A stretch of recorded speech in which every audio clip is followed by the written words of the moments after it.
এখন কিন্তু আমের সিজন, আর এই আমের সিজনে যে আমের কেকের অর্ডার পাবো না এটা তো হতেই পারে না, তাই না?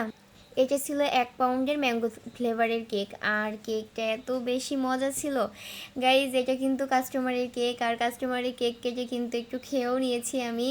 জাস্ট ফানি হিসেবে নেবেন আমার এই কথাটা। আসলে লাভ শেপের কেক কাটতে গেলে কিন্তু যে লাভ অংশটা, ওই অংশটা কাটতে গেলে একটু কেক বেঁচে যায়, তো ওই কেকটা তো আর কোনো জায়গায় দেওয়া যায় না, কেকের আর কোনো জায়গা থাকে না যেখানে দিয়ে দিব, খুবই সামান্য একটু কেক। তো ওই কেকটা কিন্তু আমি আজকে ম্যাঙ্গো ফ্লেভার, যেহেতু আমি এর আগে কখনো ম্যাঙ্গো ফ্লেভারের কেক ট্রাই করিনি, যেহেতু আমি বানাই তারপরেও কিন্তু আমার ট্রাই করা হয়নি। এটা শুনে অনেকে হাসতেও পারে যে আপনি ট্রাই করেননি, এটা কেমন। তো হ্যাঁ, এটাই সত্যি, আমি কখনো ট্রাই করিনি এই ফ্লেভারের কেকটা।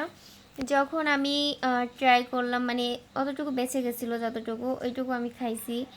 জাস্ট আমি খাওয়ার পরে সিরিয়াসলি আমি আর মানে কেক বানানোর ভিতরে নেই, আমি অবাক যে এত মজা হতে পারে একটা কেক। তো আমি বলবো যারা ম্যাঙ্গো ফ্লেভারের কেকটা ট্রাই করেননি তারা মাস্ট বি ম্যাঙ্গো ফ্লেভারের কেকটা ট্রাই করবেন, এত বেশি মজার একটা কেক, মিস করা ঠিক হবে না।